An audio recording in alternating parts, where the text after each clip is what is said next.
Hey everyone, welcome back to the GlitchFeed Podcast, your source for everything gaming. I'm your host Sarah, and this is the week of January 23rd. Today I'm joined by Troy and Justin. Hey. So, a lot of news actually came out this week. We're picking up on everything, some big fiascos and some big changes. So let's kind of jump into our smaller news of the releases, because those always go quick. A few games came out this week. Yeah, just a few. One of them being the Saints Row Get Out of Hell DLC. Expansion DLC. Yeah, not well received. I thought it looked fun. I mean, I'm surprised Saints Row 4, being a game that is the creator is no longer in business, is still creating content. The game's like a year and a half old. I'm surprised people are still playing it. But it looks like fun, as every other Saints Row DLC is. I mean, that's basically what it was. It was Saints Row. I don't think I really need to explain much more out of it. It just takes place in hell. I was able to watch one of the scenes, which took place in hell? Basically, well, in hell, Got it. But a club in hell, and they had a bunch of skinless guys dancing. And they had some Naturally. good moves, so Naturally. it was pretty good. You know? Speaking of skinless guys, the other thing to release this week was Resident Evil Remastered. Oh. You like that? Yeah, Smooth. Smooth. Actually, just purchased it. Oh, really? Yeah, so I'm gonna have to try it out. Guess what game I'm not going to buy? Which game are you not gonna buy? Resident Evil Remastered. Yeah. Citizens of Earth. Well, I don't have a PlayStation 4, so no, I won't be buying Citizens of Earth either. Citizens of Earth actually looks pretty fun. It kind of gives this Earthbound vibe to it. Yeah, that's what everyone's been saying. It's kind of Earthboundy feel. Yeah, it's also on Steam. Never mind. Yes, it is on Steam. I thought it was only PS4, so I'm like, I'm not buying it. Fuck that. Plus, Maybe I will then. You kind of also hinted at a game which was in the news lately that you might be getting a PlayStation 4 for. Is The Order 1886. Yeah, Which, maybe. I mean, that's coming out soon. That's, I think, February 20th is that release date. No, that's not. Oh, yeah, sorry, February 20th, yeah. Yeah. And so that game actually, and that's, we'll talk about, I mean, that's the big releases, but The Order went gold last week, or actually this week, and they revealed their pre-order bonuses, which, you know, they're something special. Yeah, it's pretty much just like extra costumes, extra weapons. The usual. Which I guess is okay. I mean, no one's gonna, like, this has been a weird year in everyone boycotting pre-orders. So the fact that their perks aren't really that big of a deal means a lot of people will feel fine not pre-ordering it, I guess. Well, not everybody boycotted it, but I mean, I certainly did. Yeah, I haven't pre-purchased anything in a long time in terms of like actually paying for a pre-order. Unless it's like a special, just like I pre-ordered the special edition of Majora's Mask for 3DS. That's about it. I may do games you know are going to be good at release, like Majora's Dragon Mask. Age. Well, the thing is, like most games now, like I'm starting to wean off that. I'm not going physical anymore. I'm on the digital bandwagon. So like, it's going to be available. There's no scarcity of the running out. I mean, it's going to be there. Yeah, that used to be the whole deal with pre-ordering at like GameStop and things back in the day. It used to be that they only got enough copies for their pre-orders, and if you didn't pre-order, you didn't get a copy on the release day. Like Pokemon. Yeah, or really a lot of games. More recently, like the physical copies of Dying Light outside the U.S., people are like shocked, like they don't have enough copies. Well, yeah, if you pre-order it in like the week before it launches. Not only that, why? Let's download it. It's crazy. Exactly. Which, speaking of like games coming up, even closer than the order is Dying Light. Is I think next week, isn't it? Yeah, 27th. 27th. I've answered that question way too much. Yeah, I know you have, but I figured we'll give it a little nod since it is coming out pretty soon, and you've gotten a chance to play it. I've gotten a chance to watch it. It's definitely gotten a little bit of news. Oh yeah, I'm excited about it. Everybody seemed to enjoy watching it too. Yeah. Did you see the creator of parkour or whatever signed off on the whole thing? Like, why? Maybe like, I created parkour. Yeah, like, does he really have the clout to sign off on things that happen to use a similar thing that he designed? I created parkour. And also, did he create running and climbing on shit? Was that really something you can create? He trademarked it or something. I don't know. He invented the name, maybe. The name parkour. Parkour. But yeah, I mean... Before then, it was just called running like an asshole. Another thing, as I kind of go through all this quick news, I skipped this. The free game that EA is offering, they just switched from SimCity 2000 to Theme Hospital. Theme Hospital. Downloading it now.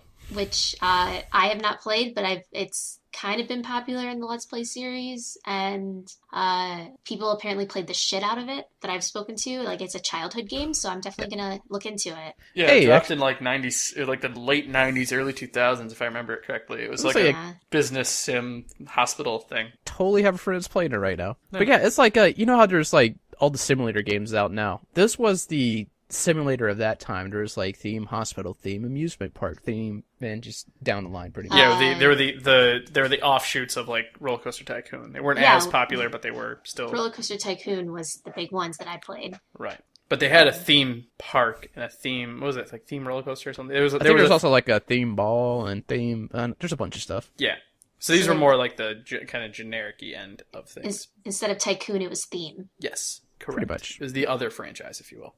But this was Theme Hospital is kind of unique in that it was more of a business simulator. It was like the business of running a hospital kind of thing, rather than like managing patients and like as being the focus. It's a whole thing. It was pretty cool in the day. I probably won't download it because I have other things to do. But it's free. But I also don't download every free thing that comes across. I do. Well then. Nice business practice. I mean, I don't actively going on websites that are like, try all these free demos, but like PlayStation Plus, even if I don't care about the game, I'm going to download it. Yeah, that's a different story. You know, I totally miss Viva Pinata for Xbox.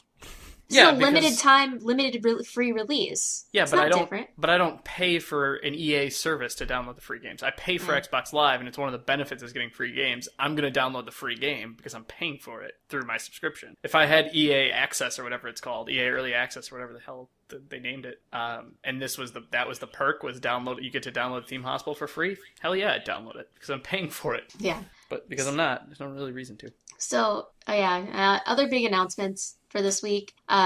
Sid Meier, I don't know, I think it's Sid Meier Starships was announced this week. All we got really was a trailer, but it's basically the next installment of Beyond Earth is what people are calling it. And we talked about this, I think, Troy, when we first saw Beyond Earth, and the whole idea of what happens after you build your civilization and you take to the stars and explore. And that's basically what this game is. So you're going to be traveling across space. You're going to have influence that you're going to have to choose to spread your influence, protect like planets, and fight aliens. And that's totally what this looks like. It still has like the hex base map. That's what it is. Yeah, that's all. But it's exploring the galaxy, so it's not limited to just. Yeah, instead of being on a planet, it's just like the backdrop space, and like there's planets around that you can move on, which I guess is your new landmass. I don't know, but it looks like a Sid Meier's Civ game from like the overlay. And it's coming out soon. Like it's Q1. I think like there should be an expansion pack other than like a completely new title, though. I'm more surprised it's Q1 of 15 and we're in Q1 of 15. We're almost a third of the way through Q1 of 15. I don't think this is going to come out Q1 15. That's insanity. We would have seen more about it. They had to have kept it very under wraps for that to be the case. Yeah. I mean, I guess they could have masked it a little bit with their Beyond Earth development. That's the thing too. Like, I haven't heard anything about Beyond Earth development after it came out. Like, it's just like, hey, it came out and that was it. Just nothing after it. But hey, here's a new game now. Yeah, considering the amount of development that went into post Civ 5, with the expansions and things. Granted, those didn't come out right after the game came out. They had a little bit of time in between, but not that much. We at least knew that there was coming out with an expansion. I haven't heard any. You're right. I haven't heard any news on Beyond Earth since it released. Well, actually, this game is going to interact with Beyond Earth. If you own both games, there's going to be some special thing that occurs. Enhance and expand upon both game experiences. You unlock a special ship skin. Probably. Yeah. Or be able to take your city go to space. Which is what I said should happen with Civ 5 and Beyond Earth, and say you get to the end of Civ 5 and then you go play Beyond Earth and it transfers, but didn't happen. So maybe that'll be the end of if it actually incorporates that way, kind of like how I guess Jump the Light Speed worked for Star Wars Galaxies, that like you leave and then you're in the new game pretty much, which I just forgot the name of, even though we just mentioned Starships, and then you land on the planet and you're back in Beyond Earth. That would be cool. Right. Yeah, so that's going to happen soon. Probably not. We'll probably hear a delay for that. Yeah. It's a little ambitious for them to say Q1 release. Ooh. Speaking of Star Wars. Do you want to save this for the bigger discussion? No, because it's a pretty quick discussion. All the small stuff? It's a pretty quick discussion. It's small. Not that big. So, Good Old Games announced that they had a partnership with LucasArts a while ago. And they just announced that they're releasing more games to the... Don't move this. Don't move it. I'm moving the title. Okay. I'm like looking at you moving. I'm like, no. I'm reading. Go ahead. And they just announced that they're releasing the next wave of Star Wars games, including... the X-Wing and TIE Fighter series, the X-Wing Alliance, X-Wing versus TIE Fighter, and Star Wars Galactic Battlegrounds. Boner. Can't see me, but I'm doing this weird gyration dance thing that I do. Also, gyrating? Truffle shuffle? No, a little bit more sexy, but in like a fat guy way. So, not sexy.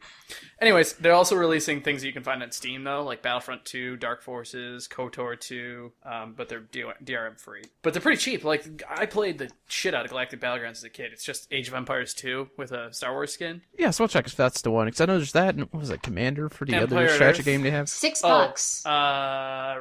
Rebellion. Star Wars Rebellion was like the old. I think it was even a little older of an RTS kind of thing. It looked actually more like what Sid Meier's Starships looks like, but if you put it in 90s. So that's happening. Yep, those came out. They're nice. like they're like $6 or something. They're DRM free. I'm buying Galactic Battlegrounds tonight.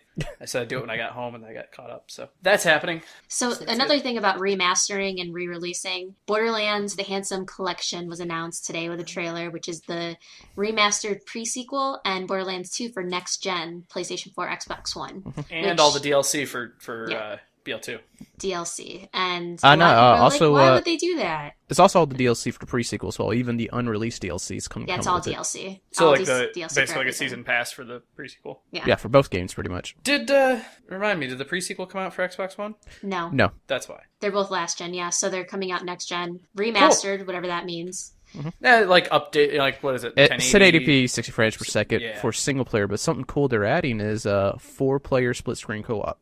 Yes. So I think I don't think they even had split screen in the original, did they? They had 2-player split screen. 2-player? I was gonna say I couldn't remember if they had 2 or not. I don't think they had it in the original. The original, I doubt it. In No, 2, I believe they did. Yeah. They had split screen. 2, they had split screen, not the original. Okay. But yeah, no, I saw that. They're coming out with basically, remastered, kind of like Master Chief Collection, putting it on most of it at least, on one console.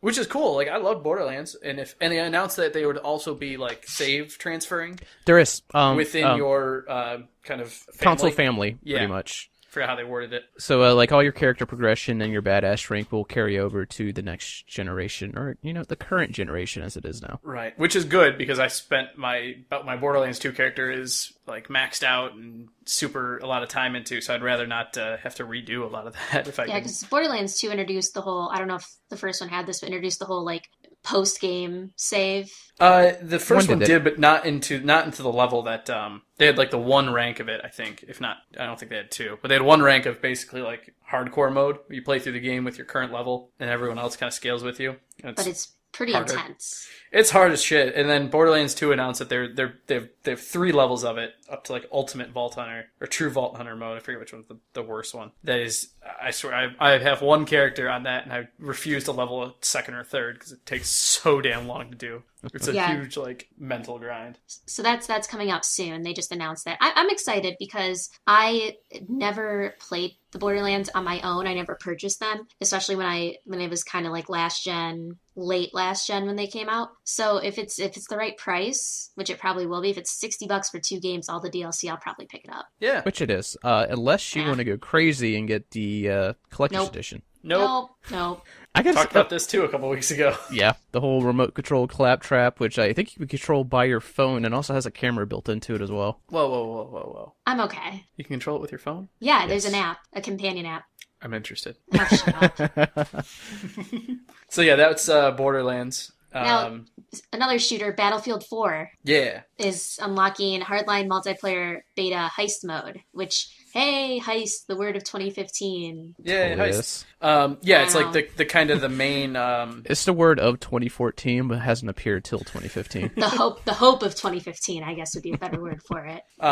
So the heist mode is the new hardline mode, which is basically going to be their it's kind of like what Rush and Conquest were to the older games when they came out, like the new thing. What they're asking players to do is score 2 billion points in Battlefield 4 Rush mode, which is like objective-based, sequential objective-based with 2 teams, to score 2 billion points to unlock the heist mode beta for Hardline. So they might not unlock it. Well, they'll probably unlock it anyway. Oh, they'll unlock it eventually, but they won't unlock it until they hit 2 billion points. Which, Rush is a pretty popular mode, sort of, I guess, from the last time I played Battlefield 4, if I remember correctly. So, like, they'll get it eventually. I don't actually remember when Battlefield Hardline is releasing officially. I think it just got pushed back again. The sad thing is, I think we all have done, like, a daily glitch on it that included the release date. Yeah, we have, but it gets pushed back, and I don't remember if what I had wrote down is, like, before that happened, and someone else did one about it getting pushed back. I never remember. Like Q2, we'll just say Q2. Yeah, let's go with that. That sounds right. As of right now. Yeah, May-ish, I think. April. Let's go with those. All right. We'll go Sounds good. Yeah.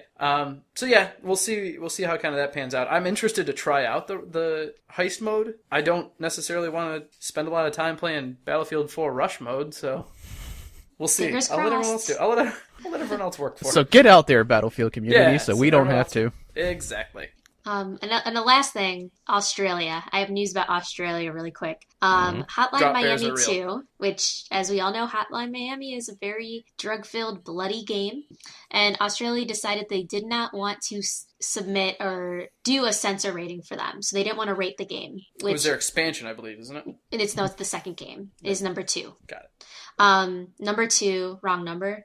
And so basically, Wait, they so is haven't. it not number 2? No, it's Hotline Miami 2, wrong number. Yeah, then what's the number? So basically, the censor board decided not to put a link on, and that does not mean the game is officially banned yet, but everyone's freaking out thinking it will be. So the developer just basically told everyone, when it's released, just pirate it. Yeah, you don't well, need to get paid. the whole issue was they were kind of inflating some of the claims that I think it was like there was promoted sexual assault basically in a scene that was very obviously not the case. I guess it was obvious it was staged. Obviously, it was what they were doing, and I guess they even they showed the video and marked it where it was supposed to be, like the complaint, and it went a lot farther than what the censor board claimed it did. Yeah. I'm sorry, the censor board claimed it went farther than the actual video showed.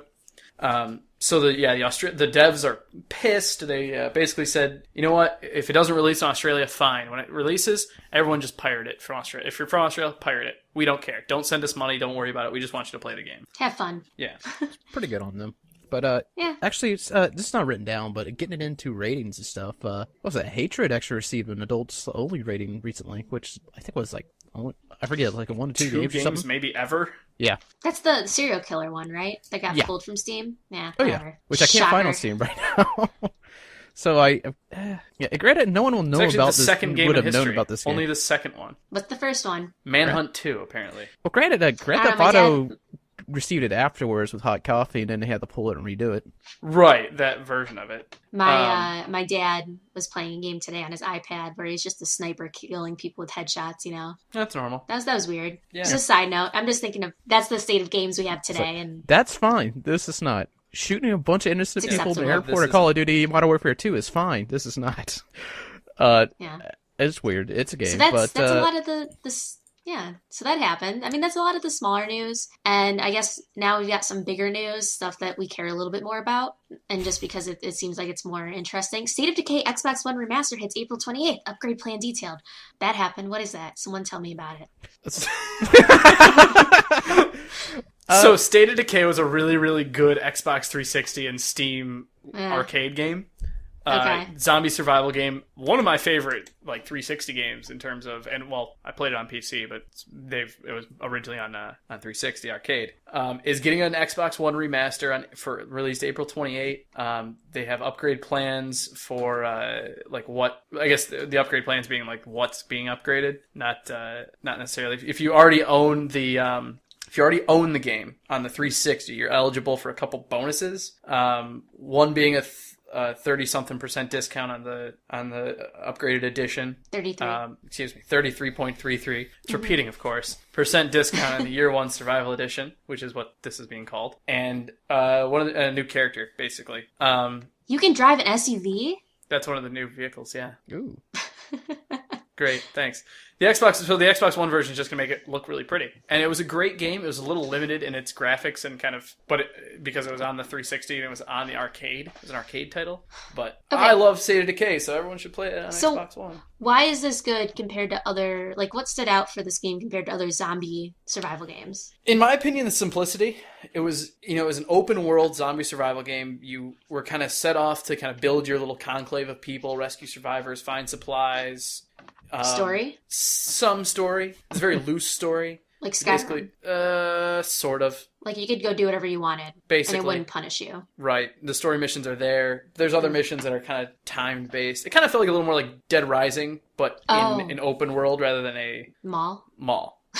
Sort of. Even more than like Dead Rising 3. I think the thing that's always killed this for me is like I looked at it, I'm like, this would be great as co-op, and I found out it didn't have co-op. So did not have co-op. That was the downside. It was a single player only kind of campaign. But it got a couple expansion packs that were fun. It kind of had like survival modes pretty much, another story. But it was like a really fun game to just sit and play. Like I spent a lot of time in it because it was kind of it was kind of addicting to it was very simple. There wasn't a whole lot to it in terms of like there were a couple varieties of weapons, the melee and the bladed and the blunt kind of thing. Guns, you were running out of ammo constantly because ammo was so scarce. So you kind of had to it was more of a melee kind of fight. It was a lot of fun. It was a fun game. I'm excited to see it on Xbox One. The Xbox One? Yeah, because it says State of Decay, which came to PC late last year, which I'm assuming when it came to PC, it was an upgrade, is now coming to Xbox One, so they're upgrading it again. Well, it wasn't much of an upgrade in terms of graphics. It was more of a port. Yeah. So this one will be a 1080p visual upgrade. There's better lighting. There's better textures. Completely overhauled animation and mechanics. So it's going to be an actual upgrade. Yeah. And actual stuff. Whether or not it... Kind of interesting. They actually mentioned the game DVR, and we didn't... Which we'll get into in a bit, but we didn't know about that feature coming to Xbox One until recently. Actually, till today. And this story broke yesterday, didn't it? Game DVR? Game DVR mind. I'm thinking about this Xbox One. Never mind. Yeah, Game DVR is in Xbox One right now. I'm drinking, people. It's always Don't mind in me. Xbox One. It just happens to mention that the additions to this game versus the 360 version are like new achievements, higher gamer score because it's no longer the differentiation between arcade and full release. Game DVR because that's what the Xbox One has. So. Oh, that's cool. I mean, I don't play Xbox One, but maybe I'll check it out on PC. Yeah, I'm assuming they would upgrade the PC version or offer some sort of HD remaster DLC, if you will, for people who already own the game, just to kind of update the game for them. I wouldn't see why they wouldn't hold it from PC, and we'll talk about a couple other PC stuff later. But we'll see how that pans out for PC. Okay, cool. So another thing that came out that Troy, I think this is up your alley too. Heroes of the Storm Founders Pack is now available. Yeah, Blizzard's MOBA, or not MOBA, Hero Brawler is literally what they call it. They don't call it a MOBA. Just announced you can basically pre-order the game for $40, and it gives you immediate access to the beta, which is in closed beta right now, and keys aren't the easiest to come across. Do you have a key? I don't have a key. Oh. I haven't sought one out because I don't care about MOBAs that much. They say that every one of my friends is like, yeah, I got Heroes of the Storm beta. I'm not trying it yet. I'm like, wait, I don't have it, and I don't want to try it. It's one of those things if you seek it out, you can probably get one pretty easy. But if you don't, you're kind of passively waiting for one. You probably won't see one. Not because they haven't touched their Blizzard account forever. Really? Yeah. They just happen to have it. Well, whatever. I don't have one either, so... I'm actually logging in right now to see if it's popped up, but I doubt it. It's on... If you're on your Blizzard, the battle.net thing, it has now a tab for Heroes of the Storm, but it's just the link to pre-order, buy the Founders Pack. Is that going to be the same price as the actual game? I think so. Okay. I don't actually know. I haven't looked at too much of the release details of Heroes of the Storm. I would be surprised if it was any more or less than that. I'm getting annoyed that companies are doing, hey, early access beta, but you have to pay us. But it's going to be a free-to-play game. I have something that came out last year that everybody's raving about and you don't hear about it again was EverQuest Next, or EverQuest Landmark, which also had the same thing, their founder program or venture program, and they did the same thing as well. Yeah. But speaking of one that you had to pay monthly fees, Elder Scrolls Online basically got rid of their subscription and went to a one-time fee with free online play after. Saw that one coming. I mean, Fucking finally. it makes sense PC. Why would I ever play, like, this is why I don't buy MMOs on consoles, because I'm already paying for monthly internet access with Xbox Live or PlayStation Plus, and then suddenly I have to also pay a fee to play Elder Scrolls Online. Like, hell no. Excuse me. You're not wrong. Turn it back a few years, it made sense. Before the whole free-to-play model came into the thing, and people were like, oh, hell, I could play that one for free. What do I want to pay you? That's not that. A few years ago, when Final Fantasy came out and there wasn't free-to-play, I still wouldn't pay for it. If I'm paying double for internet access and also subscription, I'm sorry, but you've lost your sale with me. Yeah, the idea is, when you're paying for it, because and put WoW out there, because they're probably the only MMO now that actually keep a subscription base going. And it's because they give you a ton of content that they just add onto it. So I'm not disagreeing with you because WoW is on the computer, so I'm not paying extra access for internet. I'm just talking about PlayStation 4 and Xbox, where I'm already paying $5 a month for internet access, and then they want me to pay the same amount as a PC user. Not even internet access, but you're talking about like your actual Xbox Live account, or your PlayStation Network account. Okay. Your service fee, not your actual your internet costs for both platforms are the same. But the fact that you have a subscription to their service just to get online with their service, and you're paying an additional $10 to another game so that you can play that game. And there's no discount.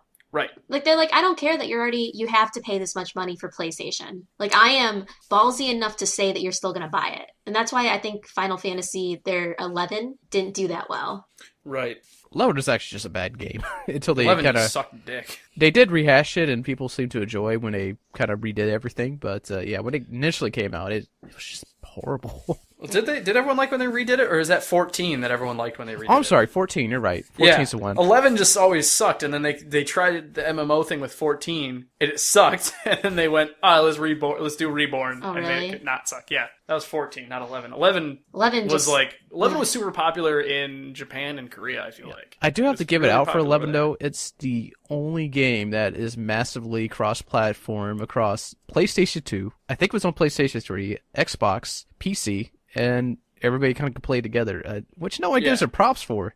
Yeah, it was actually kind of a big deal. Like, and it actually worked somehow. Yeah, but Elder Scrolls basically dropped theirs. So Elder Scrolls came out at a bad time, and people didn't like it. Elder Scrolls Online came out at a bad time, but also came out with a bad game, and they realized it was such a bad game during their beta that they changed their entire launch product because people didn't like the beta and made it even worse. It's true. That's true. I played their beta. I was in their original beta for the game I was actually interested in playing it. And then when I heard that their release stripped out all of the launch or all of your like starter content, which was actually a really cool idea. Like it's the whole traditional MMO feel of you start the game, you go through a starter zone, you learn your skills, you learn your class, and then you get dumped into everyone else's world. But the starter zone was like horribly designed. Like, Troy, how many people did you see running into the wall just because that's where the waypoint was, and it looks like that's where you needed to go, even though you had to go down, around, and through like a whole cavern to get to the area? Well, I'm not sticking up for their content. I'm more saying that rather than fix it, they said, fuck it. If you want to go do it, you can go do it yourself. But we're just going to skip you ahead, give you a couple levels, and give you all the equipment, and let's just ignore that content ever existed. And release the game. And then, and just release it. Like, that's what we're doing. That was the problem. No, but there's other issues. I mean, there's some parts of it that are fun, at least from what I hear from my friends, because I didn't play it after the beta. Anyways. Yeah, no one did. Some people did. Some people did. But so yeah, they're re-releasing the game as Tamriel Unlimited on March 17th. I didn't know they renamed it. They renamed it, yeah. Elder Scrolls Tamriel Unlimited. I don't know if it's Elder Scrolls Online Tamriel Unlimited. But they are doing away with the required subscription, but you have to buy the game to play. So it's like Guild Wars, where there's no subscription to keep playing, but you do have to buy the game. Elder Scrolls, live, die, repeat. Pretty much, yeah. I mean, the whole buy-to-play method doesn't make any damn sense, but... No. Like, you already... I don't know. Anyways, they still have a subscription package available, which is ESO Plus, which is like in-game bonuses, premium currency, DLC access. It's essentially what you'd be paying for anyways. Like, I don't know. It's more of the same free-to-play MMO crap that you see every time it comes out. Yeah, kind of much like Star Wars Old Republic did. A little bit, yeah. Except they strip out like basic things you expect in an MMO and add that in. Like, you can't follow people if you have the free version. Yeah, they're just the minor annoyances that like are standard in other MMOs to kind of get you to like, pay for the game. You want to match the colors in your costume? Well, you can do that if you pay the subscription fee, but since you're free, you don't get it. Like, it's stupid stuff like that. Yeah, small bits that just kind of annoy people. Yeah. So other things that kind of are dropping their current model to create a new one. Club Nintendo's closing, shutting its doors. Goodbye, Club Nintendo. I don't know So how I feel about 6 this. years ago, Club Nintendo launched in North America, and basically what it is when you buy a Nintendo game or a system, you enter in a code, you get points, and you can trade in those points for digital copies of things. And kind of a surprise, everyone said, is that as of July 1st of this year, basically Club Nintendo's done, all accounts are deleted, and all coins are gone. So if you accumulated a bunch of coins, you're going to need to spend it before June 30th, 2015, or else they're done. And I guess kind of as like an apology for that, Nintendo is uploading a bunch of new games to start selling to people to kind of get you to spend your coins. But a lot of people are kind of, I don't know, they're kind of surprised. They had a weird reactions to it, but at the same time, they're kind of hopeful because they said a new program is going to be replacing it. Club Nintendo was kind of okay. Like, I definitely got a few free games through that. I'm honestly actually taking a product registration survey for Mario Galaxy 2 right now to get my 20 extra points. Anyways, I mean, it's neat, it's cool. Flipnote Studio 3D in February 2015, so don't forget to pick that up. It's free. I'm totally gonna wait to pick that up. That's what I want. But yeah, they're kind of doing like a last hurrah. I think they're gonna put like all their better sellers on in February. And like right now, they got like Super Mario 2, Excite Bike, Super Metroid, Super Punch Out, and so on. But yeah, it's sad to see it go. It kind of sucks that they're not transferring anything. And the other part is, like, I imagine this is the part they have to transfer. This is how you register your Nintendo systems, like to you're like registered to yourself for like the warranty and all that. So it's going to kind of be interesting to see how they transfer that over. But I'm eager to see their next loyalty program. This one actually was pretty cool. Like, only programs that seem like this are like to retailers that you like, you take tests, you get points, you can get stuff at a discount. It's kind of nice to see Nintendo actually do this with consumers. I'm going to be sad to see it go, but I'm excited to see what comes next. Yeah. So I guess if you're a Club Nintendo person, definitely make sure that you are keeping an idea of gifts and items and make sure you're spending those before July 1st. Give you a complete breakdown. It's not just that. It's already happened, but on the 20th of January, anything that comes out after the 20th of January, like anything released after this, for other words, your new 3DS, you won't get points for. Was it March 31st is the last day to earn coins, so that's basically the last day to take your surveys, enter in your pin codes. So, go visit GameStop and rip off all their red slips and their used games. Don't do that. It's an asshole thing. That's totally what I want to do. And June 30th is actually the last day to use your coins. And if you happen to be part of their elite status, in other words, a gold or a platinum member, you do get, I think they're going to give you a free game. Probably Keynote 2016. Shout out Keynote. So that happened. And I know a lot of people, well, I guess we'll see what happens with Nintendo as they announce more new things as we get closer to that.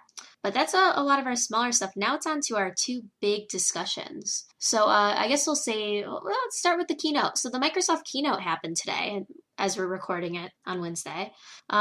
And a lot of it was about Windows 10, but there was mostly about like 99% of it was Windows 10 because it was a Windows 10 press conference. Yes, but there was 95% of it I didn't care about. Right. But they did say, like, basically there was some kind of rumblings that Windows 10 is going to be the gaming system and it's going to be all that. So of course there was some gaming news. Yeah, they came out before the press conference and I think it was the day before said it's time. The Windows 10 is going to be the game. It's time to talk about gaming. I feel that's how they worded it. And so Phil Spencer came after the whole Windows 10 hullabaloo about Project Spartan and Cortana and like the new I love this Office Halo on thing. Phones thing. Yeah, they kept Halo kind of moving with it with Cortana and Project Spartan's the new Internet Explorer browser project. Phil Spencer came out, the head of Xbox and gaming, I guess, for Microsoft, and announced a lot of, and really just focused on the gaming aspect of Windows 10. He first off started with the Xbox app that's coming for the Windows 10.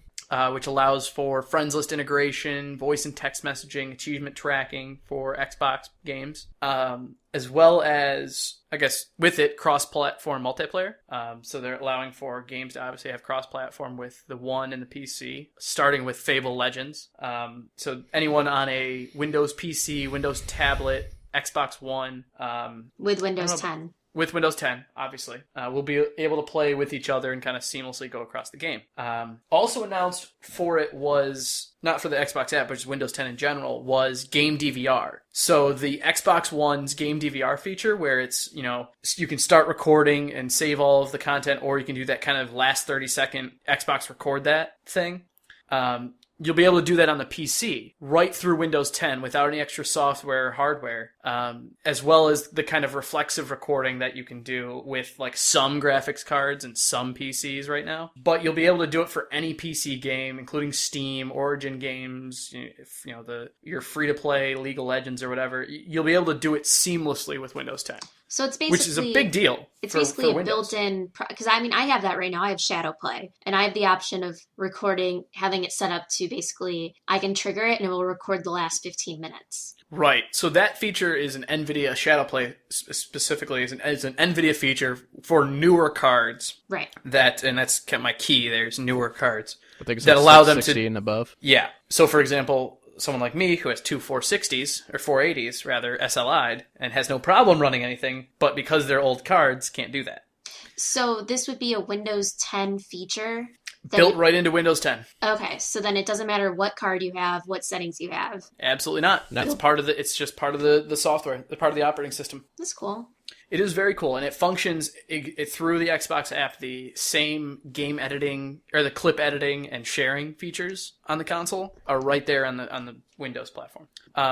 Outside of that, they also announced their other big thing was that they announced Windows 10 and Xbox One streaming. So Xbox One owners who have Windows 10 can stream their Xbox One to their PC in their home, like on the same network basically, and kind of play their games similar to the PlayStation streaming service that they have.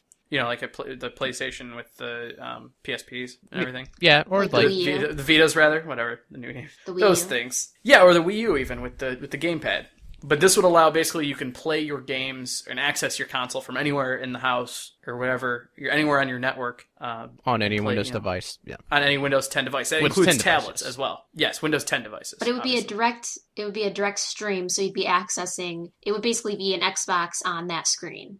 Yeah, exactly. Yeah. But streamed over your network using the Xbox One hardware, rather. So you could play it on a tablet or an older PC that somehow has Windows 10 on it and not have any of the system requirements, basically. The idea was you can basically take a tablet anywhere in the house, play an Xbox One game on it, and have it all saved to your regular console, and without having to be in the living room or without having to use the TV that it's on. Yeah, or if someone's watching TV that your Xbox is hooked up to, you can go up to your room on your computer and just basically keep playing. Exactly. And I kind of wonder how well this is going to work, because like Wii U does it the best, but they don't use your network to do it. Yeah, and you have to be within a certain range of your console. Yeah, but so you have to kind of have your console around or have a small place. Yeah. Let's say Steam streaming, there's that, but there's definitely some latency issues with it. I have not had the latency issues everyone else is having. We've used Steam streaming, and the only time there was an issue is when I would be trying to do something on the computer that was streaming. Okay. Mine's not streaming. Mine I guess it is streaming. If I'm going to my laptop, there is internet issues. Is that if I'm going to a Wi-Fi thing, it's all through the Wi-Fi. Yeah, if you're I would imagine that'd be fine. the case. Sure. Yeah. Well, we've always tried with LAN,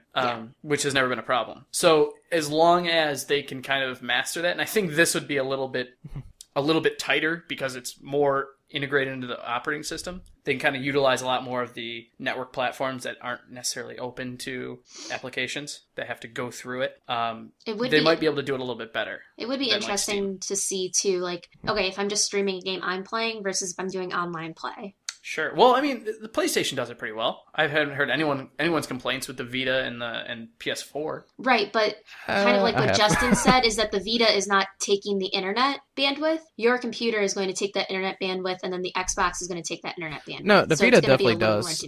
No, the Vita does. The Wii U does. The Wii U does not. Okay. Yeah.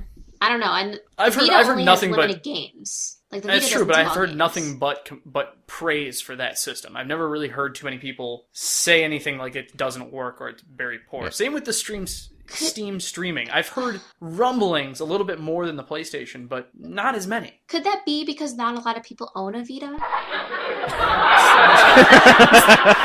That could be. The age-old question, Greg Miller. That's right. okay. No, I understand what you're saying. I think if Microsoft is anticipating these things, they're gonna test it, and it's gonna be more stable than the Vita and the Wii U and probably the Steam. Absolutely. And like I said, because it's all baked into the operating system, I think it's just going to be tighter on a functional level. Yeah, it's not going to be the system that's having the issue. It's going to be your internet. Right. Yeah, it is going to depend how network, if you will. well your network is set up to run this type of thing. Yeah. Right. But also with that streaming, they've also announced that later this year, when Windows 10 kind of gets closer to release, the Xbox One, if you didn't know, runs basically on Windows, and that's how their app system kind of works. How now the Xbox One kind of can multitask and tab between windows and docking and all that kind of stuff. This part I gotta say, it actually kind of just like. Great. More apps. More apps. It's okay, and it's not that okay at the same time. But they announced that basically once Windows 10 gets closer, they'd update the Xbox One to be on, I guess, the Windows 10 framework. Yeah, and that's what I'm curious about. And you'll be able to Will stream Windows 10 PC apps back to the Xbox One. See, that's the thing. I'm wondering how well it's going to perform. Because, I mean, if anybody uses the Xbox One dashboard now, it's not the greatest thing in the world. It's slow, sluggish, it's cumbersome. It's just annoying. But I don't think that's the dashboard's fault, or I guess the software's fault. Everything needs an app. Like, I mean, you want to look right. at your achievements as an app. You want to go look at your message, it's a separate app. You want to look at your friends, that's another separate app. But I think part of it was that there was no other place to do that except on the Xbox. Now with this Xbox app, you can kind of use your laptop or your tablet to do those functions without having to tie up your actual Xbox One, which I kind of like a lot more. If I'm gaming and going after achievements and stuff, I usually have my laptop in front of me. I do love tracking what I'm trying to do. I do love they're trying to make them one, because I mean, there's other programs like Xbox One Glass, but they're disconnected. You can use it to access your Xbox, but it's not like running the same thing. So I do like how they're trying to just combine everything. And didn't they a few months ago secretly unlock more of the processing power of Xbox One? Did you guys hear about that news? Yeah, kind of. It's especially because they're kind of like doing away with requiring Kinect for everything. I mean, now you can actually use that processor power that was reserved for the Kinect. Well, no. What I'm saying is that they had it set up in the Xbox, and it was just locked. Like, they had it reserved for the intention of unlocking more. I think I heard that one too. Because I know they kind of did with both times. Because first, they did do it for like the allowing the Kinect processor power to be used for gaming. But yeah, okay, I remember I think you did a glitch on that, or maybe it's not far back. I posted it, but yeah. So they basically we talked about it. I remember that. Yeah, so you may be worried about it, but I think that Microsoft had stuff planned, and they've kind of just been keeping on the down low, and they have the system set up to continue to develop. Even if you bought an old system, it seems like they're holding back a little bit.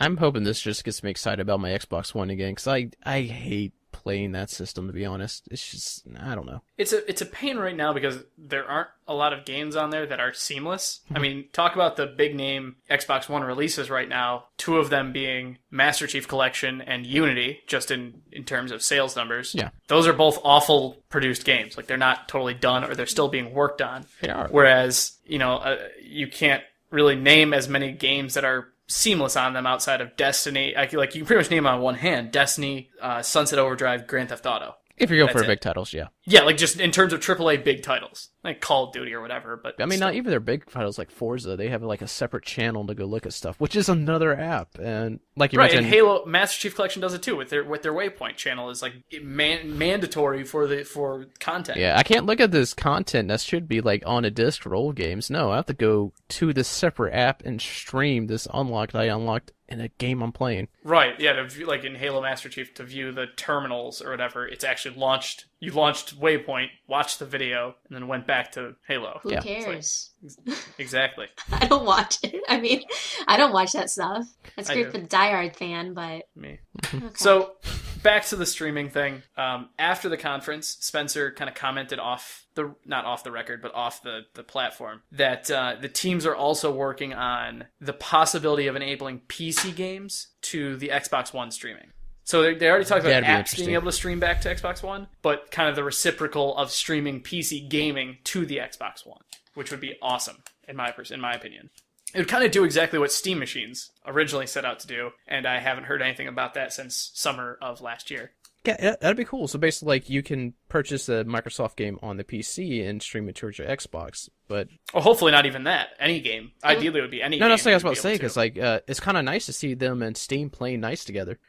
Sure. So if I could play everything on my Steam library and just stream it to my Xbox, that would be awesome. That would be fantastic. I would not mind that. But I also wouldn't mind being able to buy a Microsoft game and being able to play it in both places. In terms of, if I want to go play it in the living room, if I want to play it in front of my computer, I could. Cross-platform would be amazing.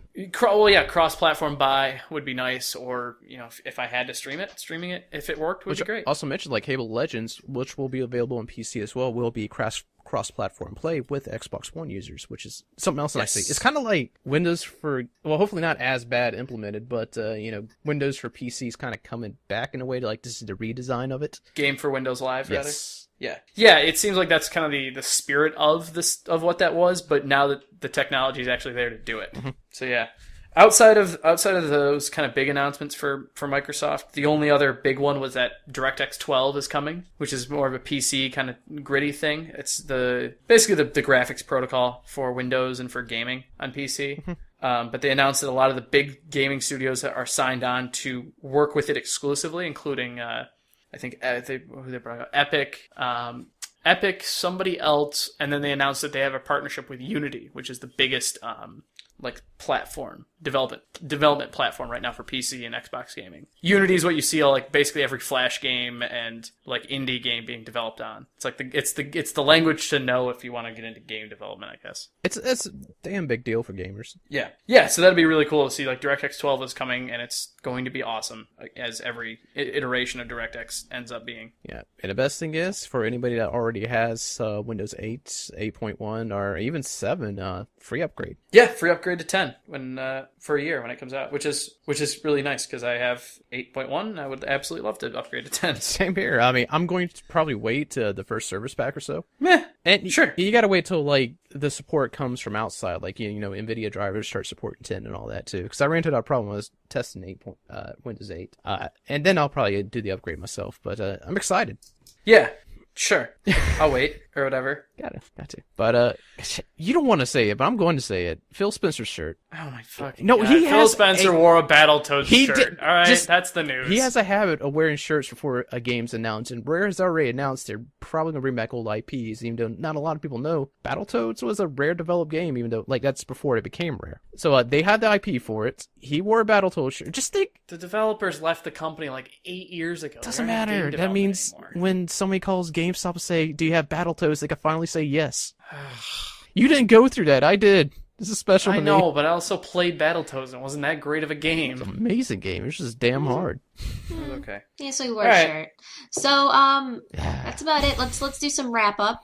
Finish up this week. I know some big news that we aren't going to be covering. Tomorrow they were doing the preview trailer for Telltale's Game of Thrones Season 2. Yep. So that's exciting. I'm excited for that. I know Justin is too. Yep. And then is it Season 2 or Episode 2? Episode 2, whatever. Same. Okay, I was season, they already went through one season. Whatever. And then this weekend is PAX East. South. Fuck.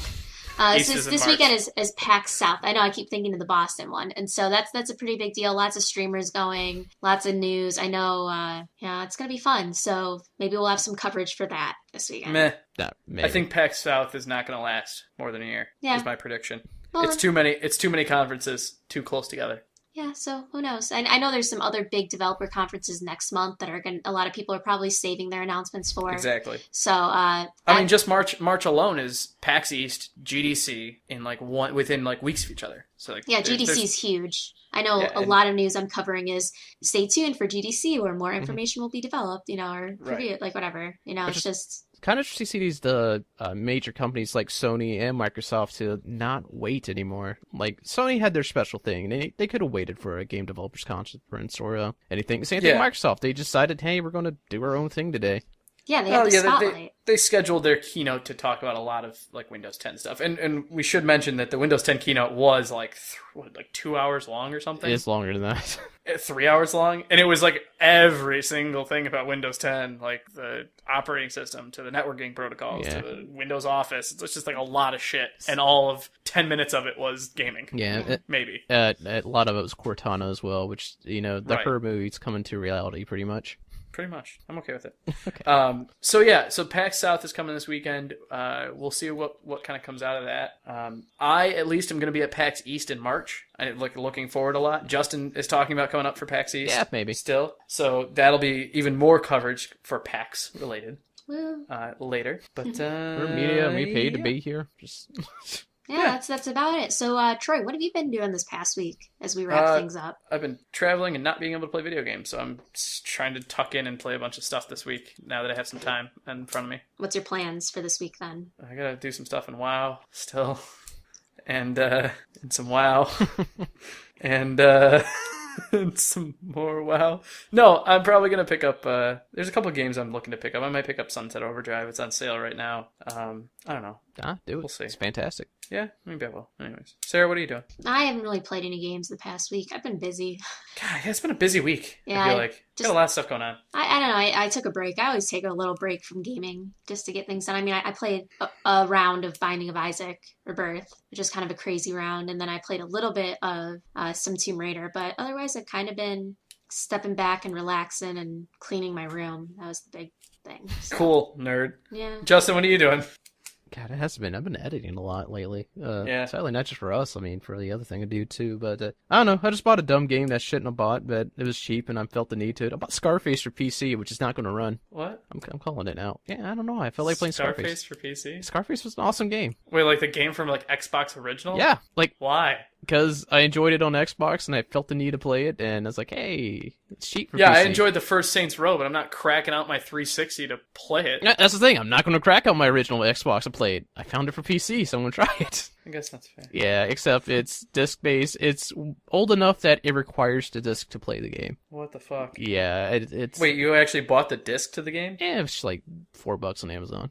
What the fuck? Why not? I didn't know those existed. It's not on Steam or anything? No, it's not. That's the thing that's They killing haven't me. figured it out? They haven't, and this game's not going to work when I install it. I know this now. I didn't know that when I purchased it. That was an afterthought. Alright. But yeah, other than that, I mean, You know? of course, more Dying Light. I'm going to play some Resident Evil, hopefully, if I get time. We'll see. I'm actually secretly looking forward to Dying Light, so It's good, maybe we'll talk about that. man. We'll talk about it next week. So good. But yeah. Okay. All right, so that's about everything, all the time we have for today. You guys can let us know in the comments below if you're on YouTube, or shoot us a message. And as always, you can follow us on Twitter at GlitchFeed, or check out our daily news series on YouTube, which is youtube.com/c/glitchfeed, and it's the Daily Glitch. It's pretty cool. You should check it out. Mm-hmm. Yeah. Thanks guys. Thanks for listening, and we will talk to you next week. Bye. Thank you. Bye.